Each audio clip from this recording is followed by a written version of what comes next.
let's talk prison escape attempts. So I was inside for 19 years, and we heard stories, and we told about it. My buddy Billy tried to escape from the Supermax, but I only saw one major over-the-top escape attempt.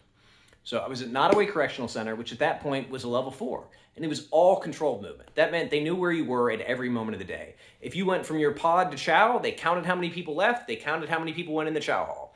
If you went from, your pod to work, they would call work would call back when you arrived, like they made sure to know where you were at. So it wasn't a really easy place to escape from, but two guys had just had enough. They decided they were done, they were getting out, and they decided to use a scissor lift. So if you've never seen one, it's a 4-wheeled vehicle that has basically like an accordion in the middle that will lift a platform up several stories. So they were using one of these next to the building, and they decided, all right, this is our chance. So they managed to get out of the pod somehow, probably saying they were going to work or saying they were going to see the lieutenant. And when the lift came back down, there was an officer and a maintenance worker. They took them hostage, they tied them up, they took the officer's clothes and put that on because they thought that would allow them to get away with it.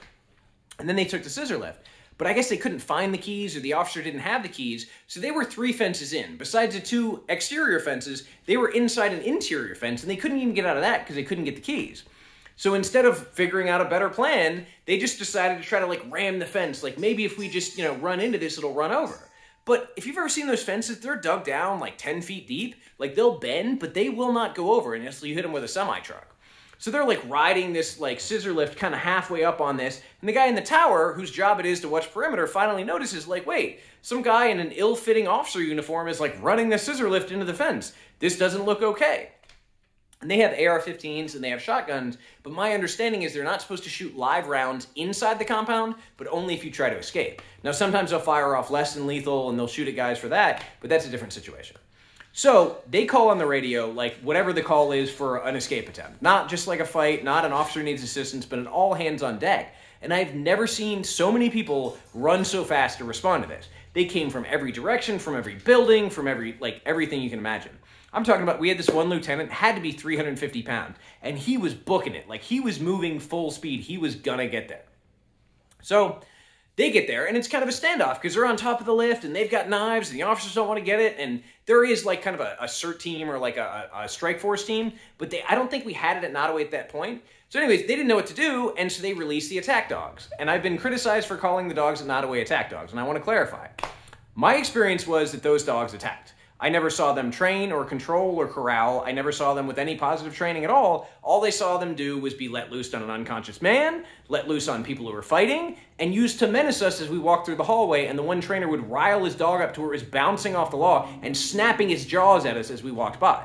So I love dogs, and I think service dogs are amazing. I think the training for these dogs was absolutely horrible, and that's why they took them away.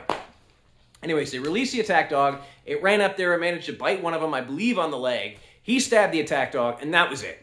Everybody lost their minds. The officers ran, and they ended up getting these guys on the ground and just beating them unconscious. So there is a trail of blood where they drugged the bodies from where this stuff was all the way down to the hole. So if you can imagine The Walking Dead, the scene you would see from that, that's what we were seeing in the prison, and it's shocking because you go through 99% of your days in prison, and it's just boring. It's just nothing happening, or maybe guys arguing, or maybe sports on TV. But it isn't the excitement that you think about in other places. And then all of a sudden, out of the blue, two guys decide to steal a scissor lift and try to escape in spectacular fashion, and then fail in spectacular fashion. And it was one of those situations that really made me realize. It was the first time I got there and the first time I saw somebody pull a knife on somebody and just start swinging, it was oh my God, this is real. It's not what they say in the movies, but in a way, it's what they say in the movies. So it was a shocking day, and they were really kind of locked down after that. We were locked down temporarily for about a week where we did not leave the cells, but then after that, they were super strict, and they were trying to keep account on anybody. But the thing is, it just only runs its course. People don't have but so much energy to be super strict and super tight. So eventually, they went back to normal. We had another guy try to escape, and they dragged him off the fence, but I didn't see that, so I can't talk about it. But yeah, that was the complete insanity of the escape attempt I witnessed.